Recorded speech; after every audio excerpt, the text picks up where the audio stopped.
The text message shouldn't have been inside my folder called Ava Records. That was the first thing that felt wrong. The phone vibrated once against my oak desk, then again, a sharp little buzz that rattled the ceramic mug beside my keyboard. Fresh coffee still carried that dark, bitter smell through my townhouse kitchen, and rain tapped softly against the window over the sink. My fingertips were cold when I reached for the screen, colder than the glass itself. The notification didn't appear at the top where new messages belonged. Instead, it flashed inside the folder where I stored guardianship paperwork, school records, and every document connected to my daughter. For one strange second, I wondered if I'd opened the wrong app. Then I saw Nicole's name. "You're not invited to the wedding. Goodbye, loser." Nothing else. No explanation. No mistake. Just 12 words from my younger sister. The refrigerator hummed behind me. Somewhere upstairs, an air vent clicked open with its usual morning groan. Outside, a delivery truck rolled past the row of brick townhouses, leaving a faint hiss on the wet street. Everything sounded ordinary. Nothing felt ordinary. I stared at the message another few seconds before taking a screenshot. Habite. People think records management is boring until they're desperate to prove something happened. I'm Rachel Monroe, 39 years old. Records and compliance manager at a community college outside Pittsburgh. My entire career revolves around one simple idea. If it isn't documented, sooner or later someone will swear it never happened. Nicole knew that, which meant she probably assumed I'd save her message. I opened the folder, filed the screenshot where it belonged, then typed exactly 3 words. Enjoy your day. Send. No extra punctuation. No questions. No speech about family. The message showed as delivered almost immediately. My phone rang before I had time to lock the screen. Mom. Of course. I let it ring twice before answering. Diane Monroe, I said quietly, reading the caller ID, even though I knew exactly who it was. Rachel, my mother said. Don't start. Interesting. Not hello. Not good morning. Not how are you. Just don't start. I leaned back in my chair and looked toward the rain sliding down the kitchen window. I haven't said anything. I know how you are, Mom replied. Nicole deserves one perfect day without unnecessary drama. The word deserved landed harder than the message had.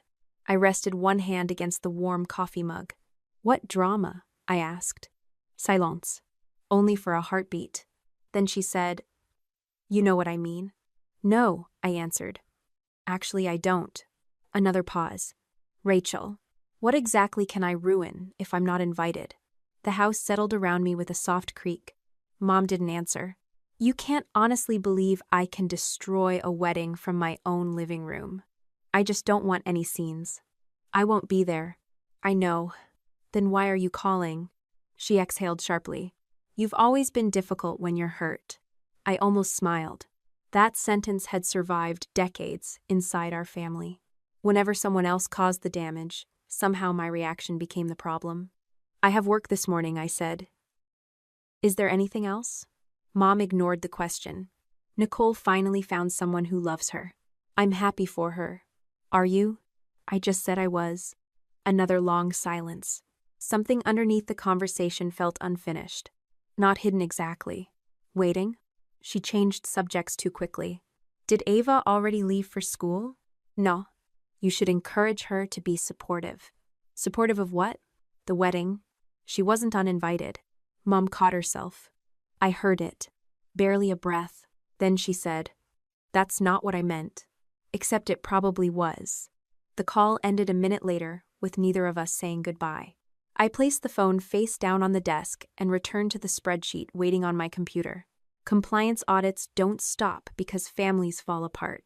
3 faculty certification files needed verification before noon. An accreditation report sat half-finished beside my keyboard. Someone in accounting had forgotten to archive procurement documents again. Normal work. Blessedly normal. Half an hour disappeared into policies, signatures, and document numbers. My shoulders finally loosened as familiar routines took over. A dripping sound pulled me away. The kitchen faucet again. One slow drop. Another. I'd been meaning to replace the washer all week. I shut off my laptop for a few minutes, fetched the small toolbox from the pantry, and slid underneath the sink. Cold metal pressed against my wrist while I loosened the fitting. Simple things calm me. Pipes, Paperwork. Anything that behaves according to rules. Families rarely do. My phone buzzed again. This time it wasn't Nicole. Mom had transferred $50 into my account. The note read, "Lunch for you and Ava." I laughed once.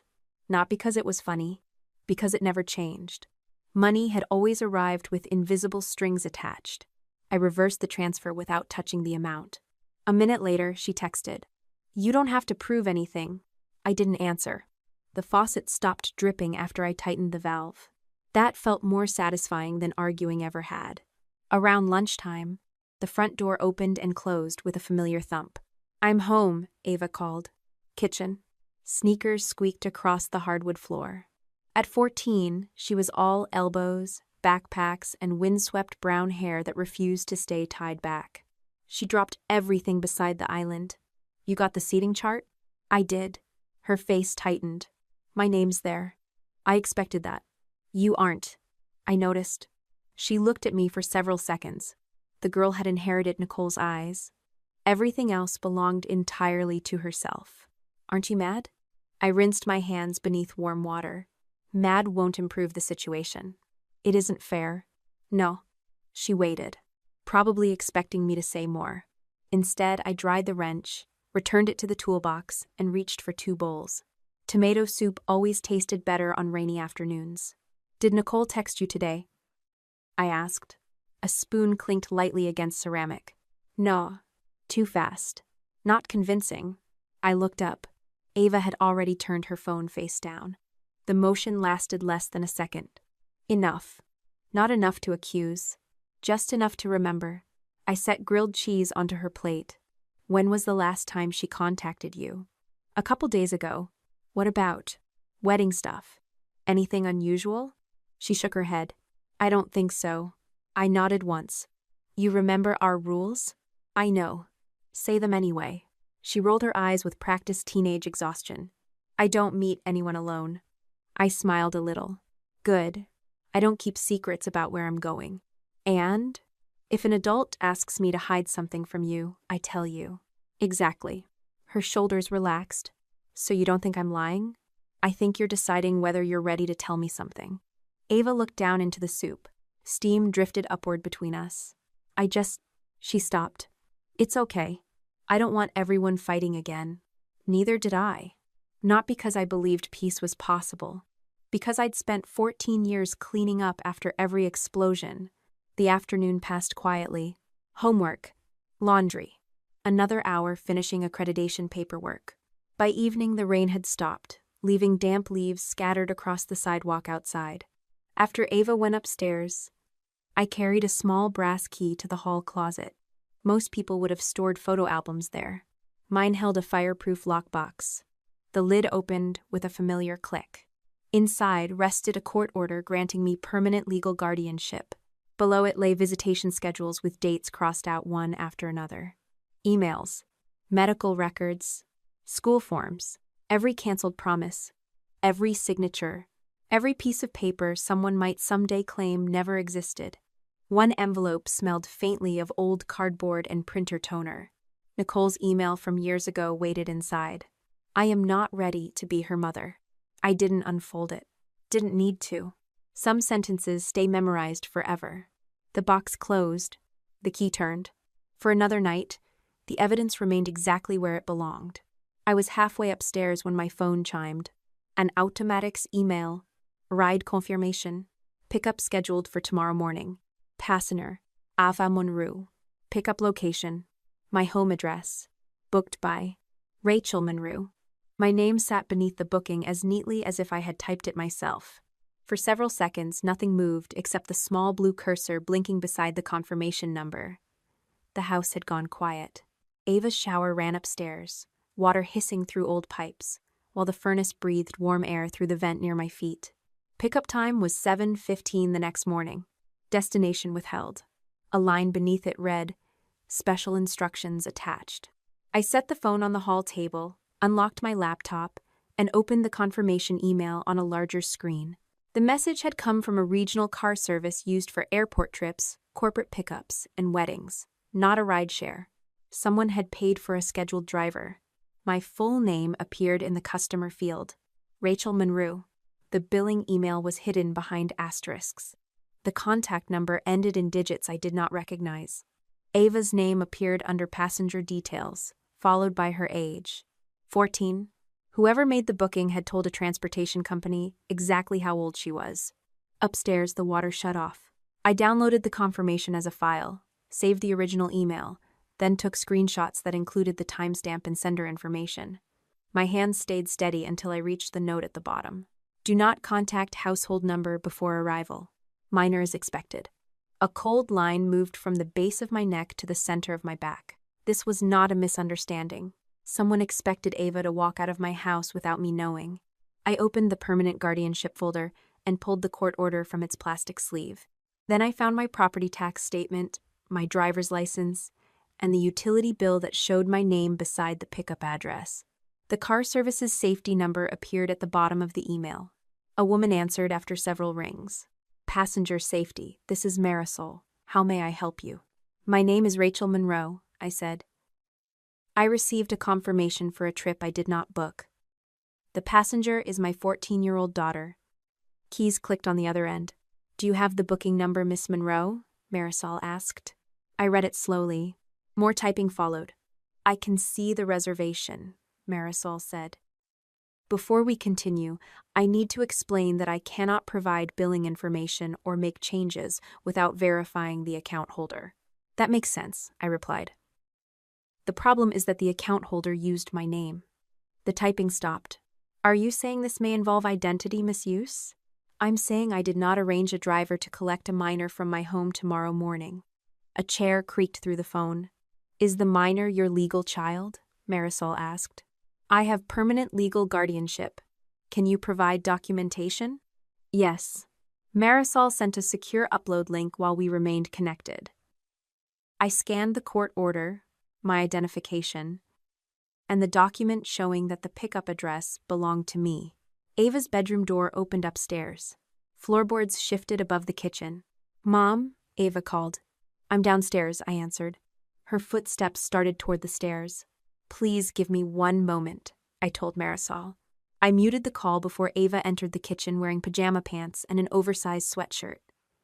Damp hair darkened the fabric around her shoulders. What happened? Ava asked. Sit with me. She glanced at the laptop. The color drained from her lips when she saw the booking confirmation. I didn't order that, Ava said. I know. I swear. I believe you. Her fingers tightened around the back of the chair, but she did not sit. Is that for tomorrow? She asked. Yes. Ava swallowed. Nicole said someone might pick me up. The muted phone felt heavy in my palm. What exactly did she say? Ava looked toward the dark window over the sink. That it was part of the wedding surprise. Did she say I approved it? My daughter rubbed her thumb against a loose thread near her cuff. She said you knew.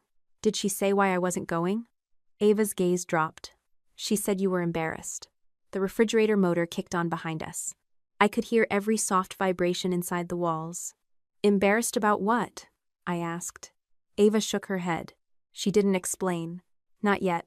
That was what the silence between us seemed to say. I unmuted the call. I'm sorry, I told Marisol. I'm here. I reviewed the documents, Marisol said. The court order lists you as the child's permanent guardian, and the pickup location matches your address. Can you cancel the booking? I cannot cancel a reservation belonging to another account, Marisol explained. What I can do is place it under an immediate safety hold. No vehicle will be dispatched until the account holder verifies identity and provides proof of authorization to transport the minor. That prevents a driver from coming here? Yes, the trip will remain suspended. Please email that confirmation. I will also create an incident record, Marisol said. For privacy reasons, I cannot disclose the payment card or full contact number. I can tell you the secondary contact does not match the number you gave me. Can you tell me whether the note says anything else? Marisol hesitated. I'm permitted to confirm language concerning passenger safety. It says not to contact the household number and that the minor is expected outside. Ava finally sat down. Her knees touched mine beneath the table. Please preserve that note in the incident record, I said. I've already done so. May I have the case number and your full name? Marisol gave me both. I repeated them to make sure I had heard correctly, then wrote the information on a yellow legal pad. Within minutes, the safety hold confirmation arrived. I saved it beside the original booking and copied both files to secure cloud storage. Only after the call ended did I look at Ava again. "You aren't in trouble. I should have told you." "Yes." The word came out quietly, not cruelly. Still, it landed. Ava blinked fast. "I thought maybe Nicole was trying to do something nice," she said. "Maybe she told herself that. That doesn't mean she was." "No." My daughter pulled one sleeve over her hand. She kept saying this wedding was a fresh start. "For whom?" Ava looked at me. There it was. The question Nicole had never answered because the answer had always been Nicole. I turned the laptop so we could both see the confirmation. "When did she first mention the car?" "Last week." "Did she text you?" "Some of it." "May I see?" Ava reached for her phone, then stopped. Her fingers hovered over the screen. I deleted one message. "Why?" "She told me not to let you see it." A hard pressure formed behind my ribs, but I kept my voice level. "Did she threaten you?" "No." "Did she make you feel responsible for what would happen if you refused?" Ava stared at the table. "She said Nathan's family would think I hated her." The kitchen clock clicked into the next minute. "What did she want you to do at the wedding?" I asked. "I don't know everything." "What do you know?" "She said there would be a moment after the ceremony. Cameras. A family announcement." My hand flattened against the tabletop. "What announcement?" "She wouldn't say." That should have been the worst of it. It wasn't. Ava unlocked her phone and opened a conversation thread. Nicole's name filled the top of the screen beside a smiling photo taken at her bridal shower. Several voice notes sat beneath a string of heart emojis. Ava pressed the first one. Nicole's voice floated into the kitchen, warm and careful. "Sweetheart, tomorrow's going to be beautiful. I know Rachel gets uncomfortable when attention isn't on her, but you don't need to worry about that. You're old enough to make your own choices." The message ended. Ava looked at me, waiting for anger. I reached for the legal pad instead. "Play the next one." Nicole's voice returned. "You don't have to lie, sweetheart. Just don't tell Rachel until after the ceremony. Some things are easier once they've already happened." The tiny speaker crackled at the end. Rainwater dripped from the gutter outside. One drop. Then another. "Was there more?" I asked. Ava nodded. The third message began with Nicole laughing softly. "I already told Mom everything. She agrees this is best. Once people see us together, nobody can keep pretending we aren't a family." Ava stopped the recording before it finished. Her thumb shook against the screen. "I didn't answer that one." "You shouldn't answer any more tonight." "Are you going to take my phone?" "No." Confusion crossed her face. "Then what do I do?" "Nothing, don't respond, don't delete anything else." I opened a fresh folder and named it Wedding Contact. Then I showed Ava how to download each voice note without changing the original thread. We saved screenshots that included Nicole's name, the dates, and the times. I did not ask Ava to bait her. Did not tell her to pretend everything was fine. Nicole had already put enough weight on a 14-year-old girl. After the files were secured, I emailed Mara Ellis. Urgent. Possible unauthorized transport of minor and attempted interference with pending adoption matter. Mara had been my attorney for 6 months. One of only 3 people who knew Ava had asked me to begin the adoption process. That list had included Mara, Ava's counselor, and my parents. Nicole knew. Now she knew enough to arrange a car, coach Ava, and plan something involving cameras. My phone lit up on the table. "Mom." I let it ring. A second call followed. Then a text. "Why did you cancel the car?" Ava read it over my shoulder. Neither of us spoke. Another message arrived. Nicole was only trying to include Ava. "You always make everything ugly." The words settled the question I had not wanted to ask. Mom knew about the ride. Possibly more. I forwarded both messages to Mara. A response came less than a minute later. "Do not confront Nicole. Preserve everything. Call me now." Mara answered before the first ring finished. "Tell me where Ava is," the attorney said, sitting beside me. "Is she safe?" "Yes." "Good. Has she agreed to share the messages voluntarily?" "Yes." Ava leaned closer to the phone. "I gave them to her," my daughter said. "She didn't make me." "Thank you, Ava," Mara replied. "That matters." Mara had us walk through the timeline without guessing about anything we could not prove. She asked when Nicole first contacted Ava, who knew about the adoption petition, and whether anyone had permission to pick Ava up. When I mentioned Mom's text, Mara went quiet for a moment. "Rachel, do not ask Ava to continue communicating with Nicole for evidence," she said. "No traps. No leading questions. If Nicole contacts her, save the message and let me know." "Understood. And keep the original booking email." "I already preserved it." "I assumed you had." That was as close as Mara came to humor. The doorbell rang. Ava flinched. The security display beside the refrigerator showed my mother standing on the porch beneath the yellow light. Her coat hung open despite the cold. One hand held her purse. The other was already reaching for the bell again. "Mom," Ava whispered. "Go upstairs," I said. "I don't want to leave you." "I'm not opening the door." The bell sounded a second time. Then Mom knocked hard enough to shake the narrow pane of glass beside the frame. "Rachel," Diane called through the door. "I know you're in there." I ended the call with Mara only after promising to contact her again if anything changed. My mother knocked once more. "Open this door," she said. I switched on the porch camera recording and spoke through the intercom. "It's late. We need to discuss what you've done." I placed a fraudulent transportation booking under review. "You humiliated Nicole. She booked a car under my name to collect Ava. Don't be dramatic, it was a wedding ride. She told the company not to contact the household." Mom's face tightened on the small screen. "That was because you would have said no." "Correct." The answer stopped her for half a breath. Then Diane stepped closer to the camera. "Nicole is trying to do the right thing for once. By teaching Ava to keep secrets, she is trying to reconnect with her daughter. She can do that through the counselor." "There you go again," Mom said. "Forms, rules, lawyers. You make everything cold. Rules are useful when people ignore the word no." My mother's mouth hardened. "Ava is scared because of you." A floorboard creaked behind me. Ava stood halfway down the stairs. Mom could not see her from the porch. "You need to let Nicole have this chance," Diane continued. "She may never get another." "Another chance to do what?" "To make things right." "At a wedding?" "Yes." "With cameras?" Mom's expression changed. Only slightly. "Enough." Her gaze moved away from the lens. She knew about the cameras. "What exactly is Nicole planning?" I asked. "Nothing that concerns you. It concerns Ava. She is Nicole's child, and I am her legal guardian. You always have to hold that over everyone. The court order isn't a weapon, it's a fact." Mom lowered her voice. "You have no idea what you could destroy." Ava's breathing caught behind me. There it was again. Not what Nicole might destroy. What I might destroy by refusing to cooperate. "Go home," I told my mother. "Rachel, listen to me. Good night." I muted the intercom. Mom remained on the porch for another minute.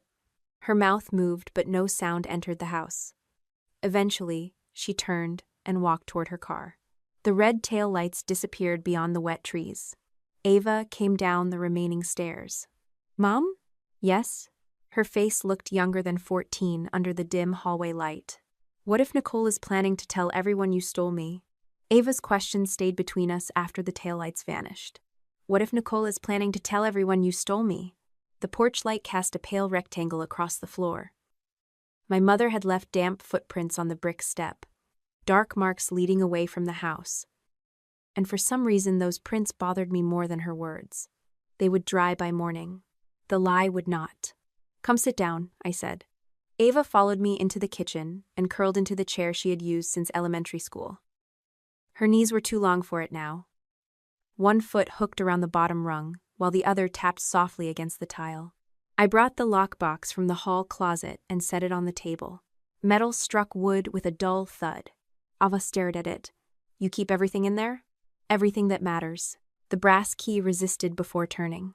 Old paper and cardboard released a dry smell when I lifted the lid. My daughter reached toward the first folder, then pulled her hand back. "You don't have to show me all of it," Ava said. "I won't." "What if I want to see it?" "Then you choose what we open." Her eyes moved across the labels: medical, school, visitation, guardianship. None of those words belonged in a child's life, but they had lived beside hers since infancy. Ava touched the visitation folder. This one. The cover had softened at the corners from years of use. Inside, calendar pages showed dates written in blue ink. Some carried check marks. Most had a single word beside them. Cancelled. No answer. Rescheduled. Nicole had always been good at promising another day. Ava traced one date with her fingertip. This was my 7th birthday. Yes. She said she had the flu. A photograph from that week had appeared online the next morning. Nicole at a rooftop restaurant in Boston, holding a glass beneath strings of white lights. I had printed it but never shown Ava. Not then. What really happened? She asked. She went away with friends. My daughter's finger stopped moving. You knew? I found out afterward. Why didn't you tell me? You were 7. You had already spent the whole evening watching the driveway. The kitchen clock sounded louder than usual. Ava closed the folder. What about when I was born? The question scraped across an old place inside me. I chose the guardianship file. 14 years earlier, Nicole had called from a hospital outside Harrisburg. Her voice had been thin and fast. Rachel, please come before Mom gets here. Ava had been wrapped in a striped receiving blanket when I arrived. Only her nose and one clenched fist showed. Nicole sat upright in bed, staring at the television without watching it. I can't do this, Nicole had whispered. You're exhausted, I told her. No. Her eyes stayed on the screen. I mean any of it. Mom arrived an hour later, carrying coffee and answers for everyone. Rachel can take the baby for a few weeks. Nicole can rest. Nobody needs to know yet. A few weeks became 3 months. Then 6. My daytime classes disappeared first. I registered for evening courses instead, found an entry-level records job, and learned how to warm a bottle while reading policy manuals at 2 in the morning. None of that made me noble. It made me responsible for a baby who needed someone to keep showing up. Did she ever ask for me back? Ava asked. Sometimes. Her gaze lifted. What does that mean? It means she asked when asking cost her nothing. Ava looked down again. The permanent guardianship order sat beneath the temporary papers. Nicole's signature curved across the final page in blue ink. She signed this? Ava asked. Yes. Did you force her? No. Did Mom? No. What did Nicole want? The truth had sharp edges, even after 14 years. She wanted her new boyfriend to believe she didn't have a child. Ava pushed away from the table so quickly the chair legs scraped the floor. For a moment, neither of us spoke. Then she pressed both hands flat against the counter. I need air. I opened the back door. Cold October wind entered with the smell of wet leaves. Ava stood on the small patio without shoes, breathing through her mouth. I stayed inside. Close enough? Not crowding her. When she returned, her cheeks had gone pink from the cold. There's more, I said. Ava looked at me. You can stop. I don't want to. The email waited near the bottom of the file. I unfolded the printed page and slid it across the table. Nicole's words were short. I am not ready to be her mother. Please stop asking me to pretend. Ava read the sentence twice. Her mouth tightened, but no tears came. Was she talking about me? Yes. Did you answer? I asked her to attend a meeting with the social worker. Did she? No. Ava folded the page carefully along the existing crease. Mom told me you always wanted a baby. She told other people that too. So everyone thought Nicole gave me to you because you wanted me? That was easier for them than saying she left. My daughter sat very still. The truth did not arrive like thunder. It settled quietly, piece by piece, until there was no room left for the old story. Ava reached for her phone. Nicole sent me something yesterday. What? A speech. She opened an attachment I had never seen. The title appeared in large letters. The daughter my sister stole. My skin went cold. Ava scrolled to the last paragraph and turned the screen toward me. One sentence stood alone beneath the rest. Tonight, my daughter is finally coming home. Tonight, my daughter is finally coming home. The sentence stayed on Ava's phone long after the screen should have gone dark. Neither of us reached for it. Outside, wind pushed a handful of wet leaves across the patio. They scraped softly against the concrete before disappearing into the darkness. Somewhere down the street, a dog barked once and fell silent. Ava finally whispered. She already decided what I was going to do. Yes. She never asked me. No. My daughter locked the screen and placed the phone between us. I don't want to go. You don't have to. Another long silence settled over the kitchen. Then my own phone buzzed. Mara. I answered immediately. Mara Ellis speaking, my attorney said. Tell me you and Ava are together. We are. Good. I reviewed everything you sent. Paper rustled on her end. The transportation record, Diane's messages, and Nicole's voice notes all support the same pattern. What pattern? I asked. Preparation. The word landed with surprising weight. Nicole didn't wake up tonight and make one bad decision, Mara continued. Someone has been building this for a while. I looked at the speech still resting on the table. I think you're right. Has anything new happened since we spoke? Ava showed me Nicole's draft speech. What title? I read it aloud. The daughter my sister stole. The line remained quiet for a heartbeat. Then Mara asked, Can Ava confirm Nicole sent it directly to her? Yes, I can. Ava leaned closer to the phone. I still have the original message, she said. Don't delete anything, Mara replied. Don't forward anything else tonight unless I ask. We want every original timestamp preserved. We understand, I said. You also need sleep, Mara added. Tomorrow we'll move quickly. After we ended the call, I gathered every printed document into the lockbox except one. Nicole's speech stayed beside my laptop. Not because I intended to reread it, because something about it felt unfinished. My phone lit up again. An unfamiliar number. For one moment I considered letting it ring. Instead, I answered. This is Rachel. Heavy breathing filled the line. Then an older woman's voice spoke. Rachel? Yes. My name is Judith Calloway, Nicole's future mother-in-law. My pulse slowed instead of racing. Years of working with records had taught me one lesson. Unexpected calls rarely brought good news. I hope I'm not calling too late, Judith said. It's late, I answered carefully. What can I do for you? I need to ask you something. Her voice trembled. Did you really arrange for Ava to come to tomorrow's wedding? I looked across the table at my daughter. No. The answer came without hesitation. I did not. Another long pause. When Judith spoke again, her voice sounded smaller. Then, I think there's something you need to know. Before she could continue, another call interrupted hers. Nicole. Judith stopped speaking. I'm so sorry, she whispered. She's calling me. I'll call you right back. The line went dead. I lowered the phone slowly. Ava searched my face. What did she want? I don't know yet. The kitchen felt strangely still. Then, my screen lit up again. One missed call. Then another. Then another. By the time I set the phone down, Judith Calloway had already called 7 times. The 8th call came before I could set my phone down. Then the 9th. By the time Judith's name filled my screen for the 10th time, the sound itself had changed. It no longer felt like someone trying to reach me. It sounded like someone running out of time. Ava watched every vibration. Answer it, my daughter whispered. I did. Rachel, Judith said before I could speak. Her breathing was uneven, as though she had climbed a flight of stairs. Please don't hang up. I'm listening. I can't explain everything over one call. Then explain what you can. A door closed somewhere behind her. Voices echoed in the distance, too muffled to understand. I found something tonight, Judith said. What? A folder. I waited. It was supposed to be printed for tomorrow. My eyes drifted toward Nicole's speech lying beside my laptop. What kind of folder? Ceremony documents. A chair scraped across a floor on Judith's end. I thought I was helping organize wedding materials. Seating charts, vendor contracts, music lists.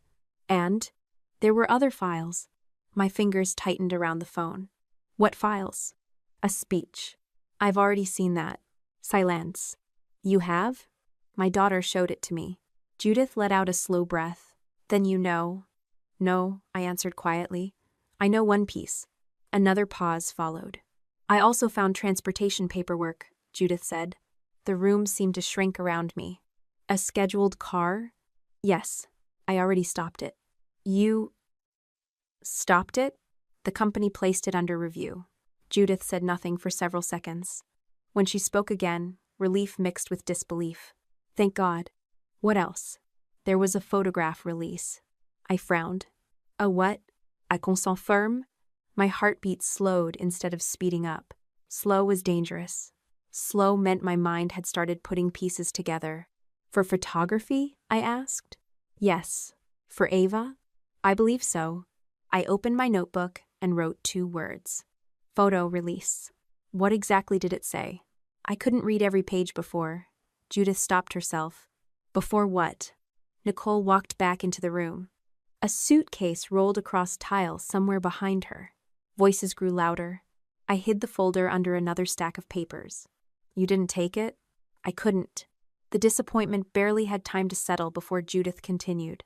I took pictures. My pen stopped moving. You photographed the documents? Every page I could. Ava looked at me. I held up one finger, asking for another minute. What else was there? I asked. There was an email. From whom? I don't know. What was it about? Judith lowered her voice. It mentioned your adoption case. Cold spread through my hands. Only a handful of people knew about that petition. I need you to repeat that. The email mentioned adoption. Are you certain?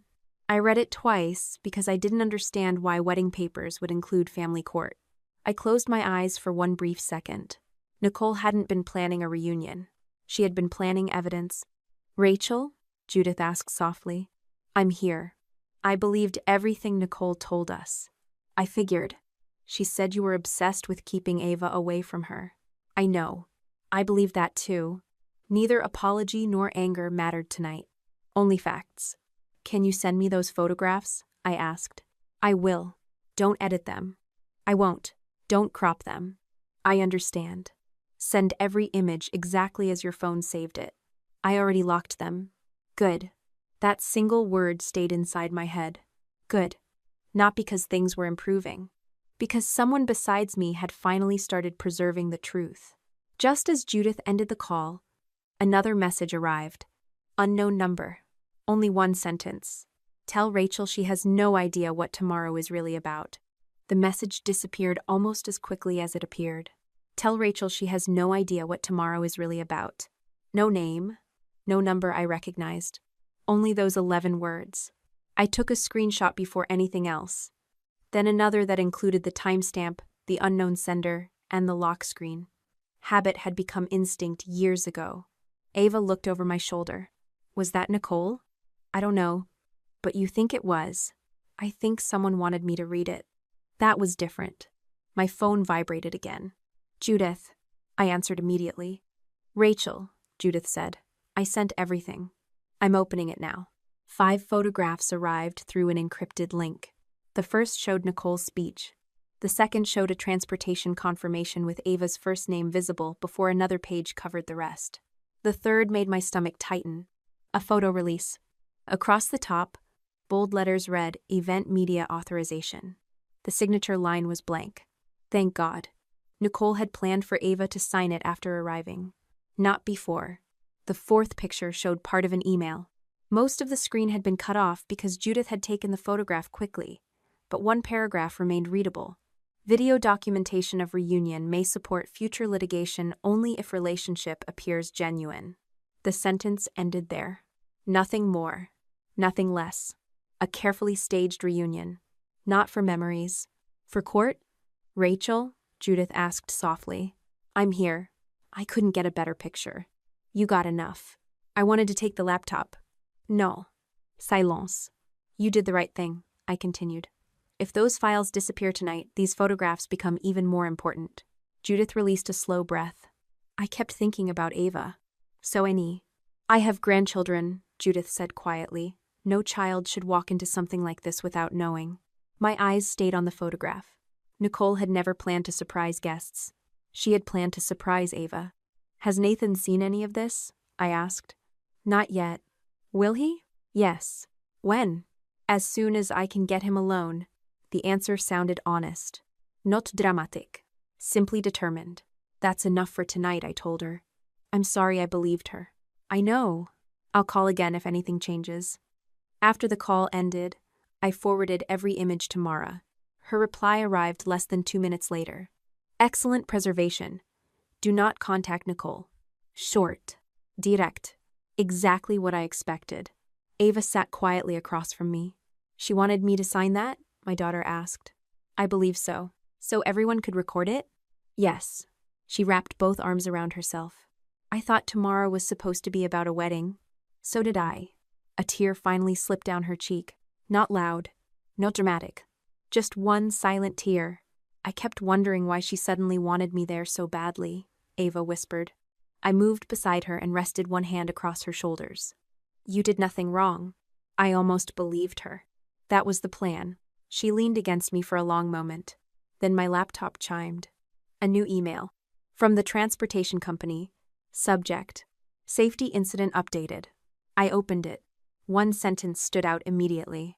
The account holder attempted to remove the safety hold approximately 10 minutes ago, but failed identity verification. Nicole knew, and now she knew someone had stopped her. The failed verification attempt changed the shape of the night. Until then, Nicole could still have told herself the ride was a misunderstanding, the speech was private, the photographs were harmless. But someone had placed the booking under review, and she had tried to force it through anyway. That mattered. I saved the transportation update, exported the email as a file, and copied the case number into my legal pad. Ava watched from the other side of the table, one sleeve pulled over her hand. Is she going to come here? My daughter asked. I don't know. Mom already did. Yes. Nicole might too. I closed the laptop and checked the deadbolt, then the back door. The porch camera showed an empty walkway shining beneath the street lamp. Wet pavement reflected the yellow light in broken pieces. If she comes, I said, we don't open the door. Ava nodded. If she calls? You don't answer tonight. What if she says it's an emergency? She can contact me, Mara, or the police. The word police made Ava sit straighter. Are we in danger? Not right now. That was the truth I could give her. No more. No less. My phone rang again. Mara's name appeared on the screen. This is Rachel, I answered. I reviewed Judith's photographs, Mara said. Papers shifted on her end. The email fragment is useful, but I need the original file if possible. Judith only photographed the screen. Then we preserve what we have. Do not ask her to access Nicole's account again. I won't. The transportation company update is stronger than it may look, Mara continued. Someone used your identity, attempted to arrange transport for a minor, and then tried to override a safety hold. Ava's fingers stopped moving against her sleeve. What happens next? I asked. Tonight, nothing dramatic. Tomorrow, I prepare a filing asking the court to restrict unsupervised contact and prevent Nicole from using Ava's image or statements in connection with the adoption matter. Can that happen before the wedding? Not before morning. My gaze moved toward the dark window. The wedding was less than 12 hours away. What can I do now? Keep Ava with you. Keep the doors locked. Preserve every contact. If anyone comes to the house and refuses to leave, call law enforcement. Mara paused. One more thing. Who knew your Saturday schedule? The question landed quietly. Mom knew I sometimes went to campus early when accreditation reports were due. Dad knew. Ava knew. Nicole should not have. My parents, I said. Anyone else? No. Then the timing of that ride did not come from guesswork. Ava looked down. I had not needed Mara to say it. Still, hearing the conclusion aloud stripped away the last soft excuse. Mom had not simply defended Nicole after the fact. Someone had supplied the hour when I was expected to be gone. After we ended the call, Ava stood and carried the empty soup bowls to the sink. I'm sorry, she said. For what? For not telling you sooner. The faucet ran. Water struck ceramic in a steady rush. You were trying to understand what she wanted, I said. I should have known. You're 14. That doesn't make me stupid. No, it makes you 14. She turned off the water. What if she tells everyone I chose her? She can say anything. What if they believe her? I looked toward the lockbox still sitting on the table. Belief changes, records don't. Ava followed my gaze. The sentence seemed to settle something inside her. Not everything. Enough for tonight. I sent her upstairs with instructions to charge her phone and leave her bedroom door open. Then I carried the lockbox into my office, where the files waited in clean rows. Guardianship, visitation, school, medical. For years, those labels had been a private form of insurance against family memory. Now they looked like the beginning of a case. A new message appeared from Judith. Nicole is asking where the ceremony folder went. Another followed. She knows someone opened it. I typed back carefully. Do not search anything else. Do not confront her alone. Preserve what you already have. The typing indicator appeared, vanished, then returned. Judith finally answered. Nathan is on his way to meet me. Before I could respond, a second notification appeared. This one came from Mom. You've gone too far. Nicole deserves a chance to be seen as Ava's mother. I read the sentence twice. Not to be Ava's mother. To be seen as one. My thumb hovered over the screen, but no reply came. A minute later, another message arrived. We only told her what time you usually leave on Saturdays because we thought Ava would cooperate. Way. The word was small. The damage inside it was not. Dad had known too. Then Mom sent one final line. Please do not make us explain this to everyone tomorrow. I saved every message. Upstairs, Ava's bedroom door clicked softly into place, then opened again, just as I had asked. My phone rang before I could set it down. Judith. Her voice came through in a whisper. Rachel, Nathan has seen the email. What did he say? He asked me one question. I waited. Judith drew a shaky breath. He wants to know why Nicole needed Ava on camera before the adoption hearing. Judith's question hung between us. He wants to know why Nicole needed Ava on camera before the adoption hearing. Ava stood in the upstairs hallway, one hand wrapped around the railing. She had heard every word. What did you tell him? I asked. I told him I didn't know, Judith replied. Then I showed him the message where Nicole said the reunion had to look genuine. A door closed near Judith. A man spoke somewhere beyond the phone, his voice too low for me to make out. Is Nathan with you now? I asked. Yes. Does Nicole know? Not yet. My fingers pressed into the edge of the desk. Judith, listen carefully. Don't give Nicole my address. Don't tell her Ava is still awake. Don't promise Nathan anything on my behalf. I understand. And send him copies only if he agrees not to post them or share them with wedding guests. He already said he won't. That answer came too quickly.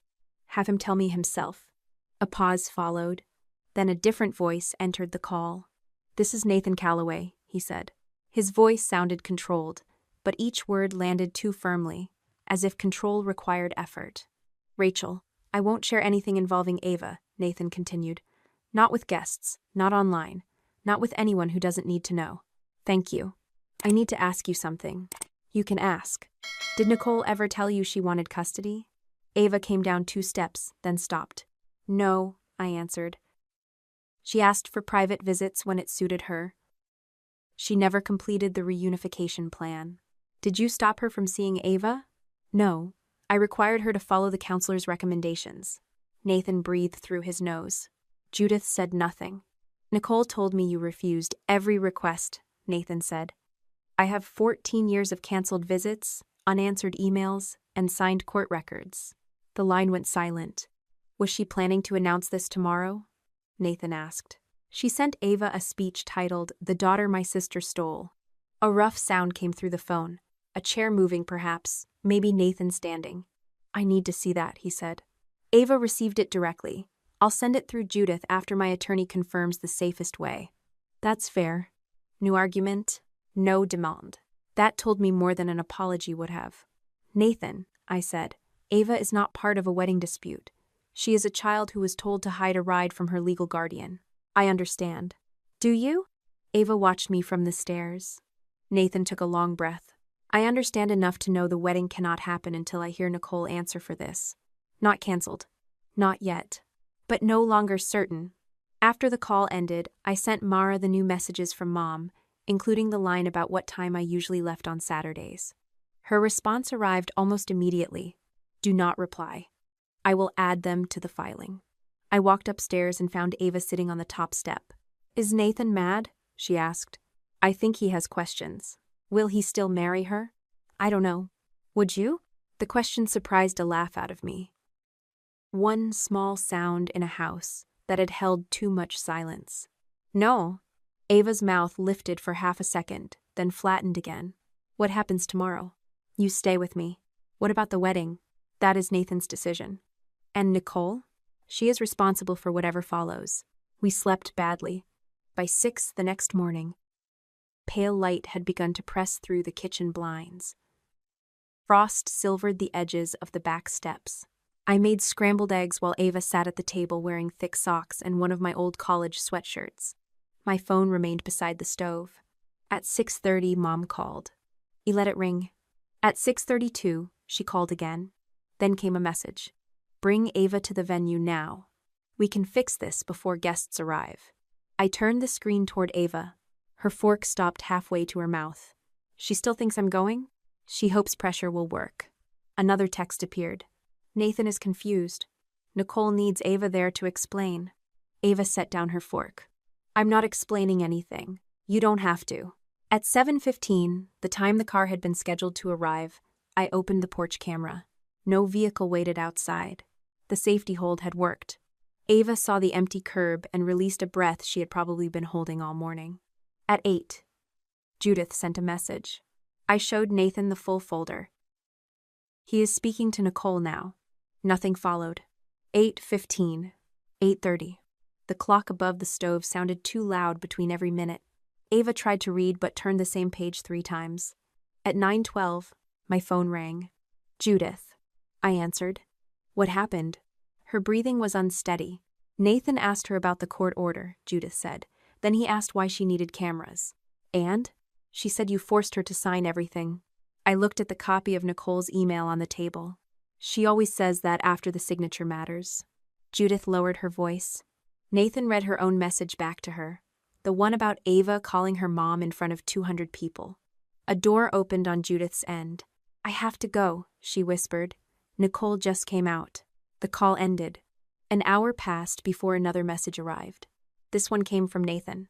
The wedding is canceled. Ava will not be used in this.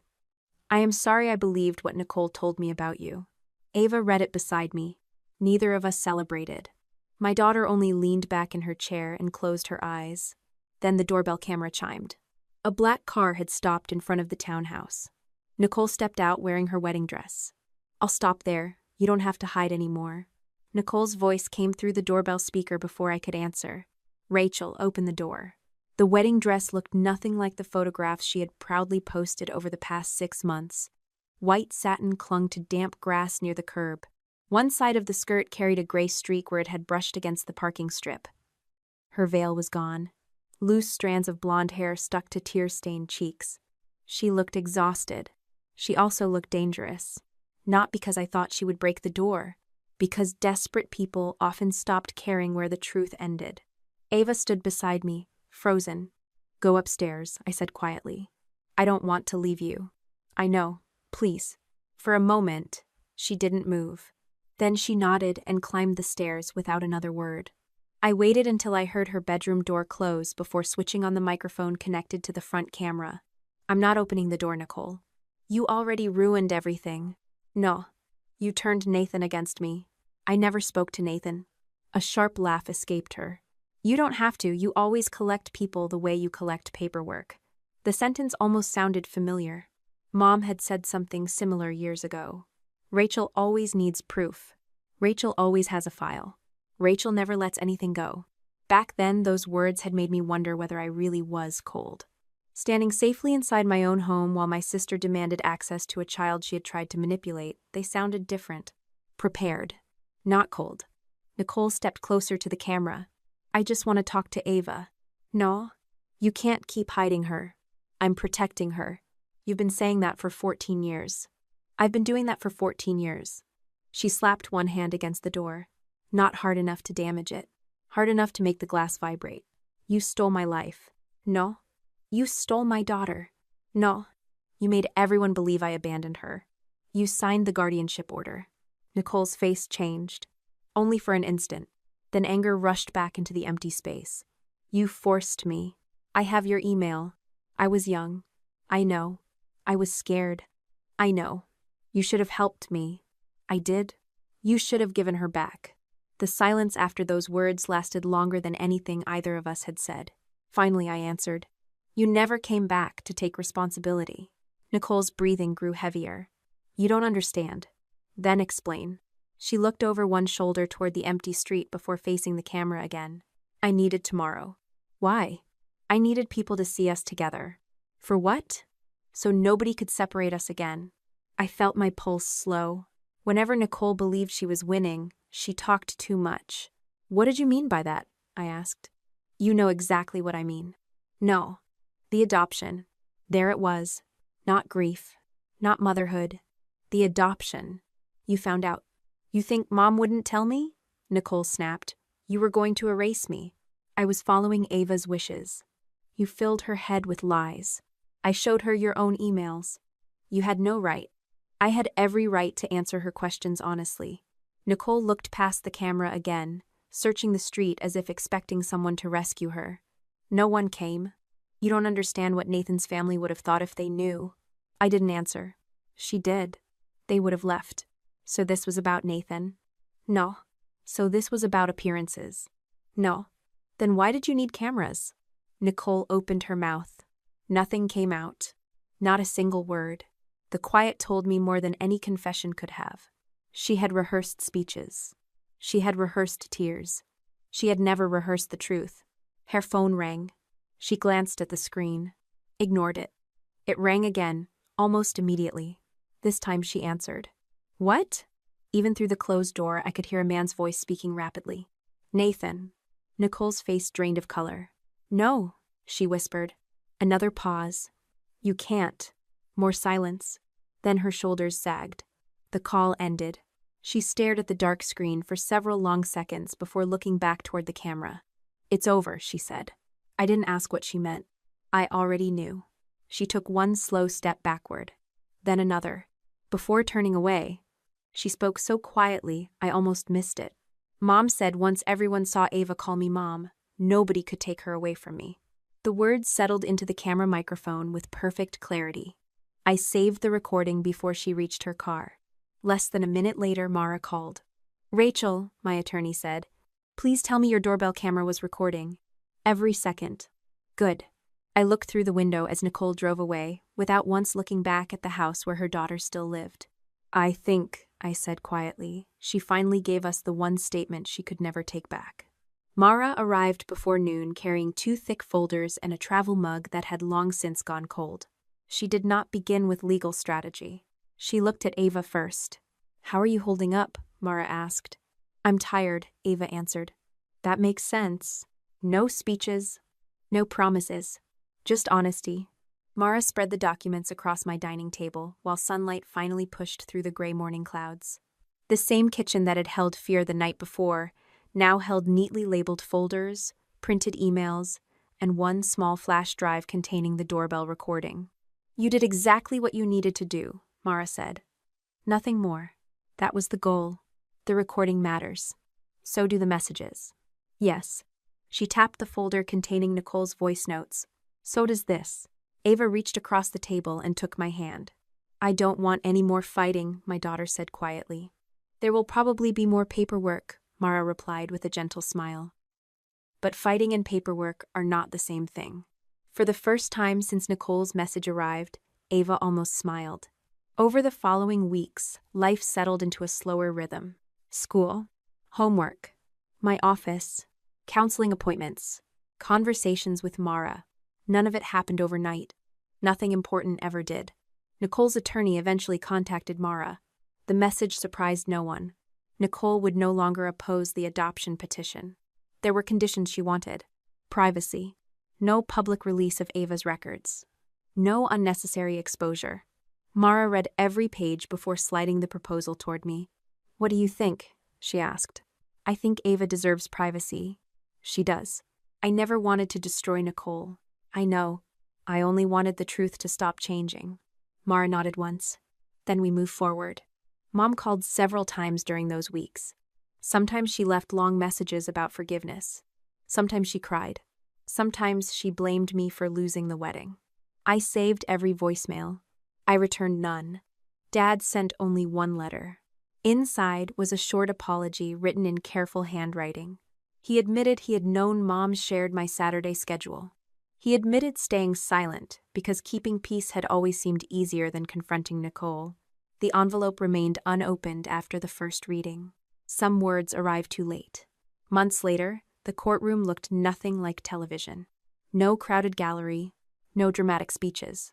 Only a quiet room, polished wood, and a judge who spoke gently. When everything had been reviewed, the judge looked at Ava. "Is this what you want?" "Yes, Your Honor," Ava answered. "No one pressured you?" "No." The judge smiled. "And why do you want this adoption?" Ava looked toward me. Not for permission, simply because she wanted me to hear her answer. She stayed. Only 2 words. Nothing rehearsed. Nothing decorated. Just the truth. My vision blurred. The judge signed the final order. Paper slid across the desk. A clerk stamped the last page. The sound echoed through the room far louder than it should have. Outside the courthouse, autumn leaves drifted across the sidewalk. Ava slipped her arm through mine. "So," she said with a nervous laugh, "does this mean I finally get to stop explaining everything?" "Yes. What if someone asks anyway?" I smiled. "You don't owe anyone your story." She leaned against my shoulder for a moment before we walked toward the parking lot. That evening, one final message appeared on my phone. "Nicole, you finally got what you wanted." I read it once. Then I typed my only reply. "No, Ava did." I blocked the number before another message could arrive. Back home, the lockbox still sat on the shelf inside the hall closet. For years, it had protected every promise someone tried to rewrite. I placed the adoption order inside, closed the lid, and turned the brass key. Not because I expected another fight. Because truth deserves a safe place even after the battle ends. For 14 years, my family called my silence weakness. They never understood. While they were protecting a lie, I was quietly building a life they could never take away. If this story stays with you after today, I hope it is not because of the wedding that never happened. I hope it is because of one quiet truth that changed everything. Love is never proven by a performance. It is proven by showing up when nobody is watching, by keeping your promises when there are no cameras, and by choosing responsibility over appearances. Sometimes the people who hurt you the most will ask you to stay silent for the sake of family. They may tell you that protecting the truth is selfish, that setting healthy boundaries is cruel, or that saying no means you have stopped loving them. None of that is true. You can be kind without surrendering your dignity. You can forgive someone without trusting them again. You can protect a child, or even protect yourself, without feeling guilty for refusing to participate in someone else's deception. Real strength is often quiet. It looks like saving a message instead of starting an argument. It looks like keeping careful records when everyone else hopes you will forget. It looks like building a peaceful life one honest choice at a time until nobody can take it away from you. If you have ever been treated as though your calmness was weakness, remember this. Patience is not surrender. Boundaries are not punishment. Truth does not become less true, simply because more people believe a lie. Thank you for spending this time with me. Now I would love to hear from you. Have you ever been blamed for telling the truth or protecting your own peace? If you had been in Rachel's place, would you have made the same choices, or would you have handled everything differently? Share your thoughts and your own story in the comments, because someone reading your words today might realize they are not facing their struggle alone.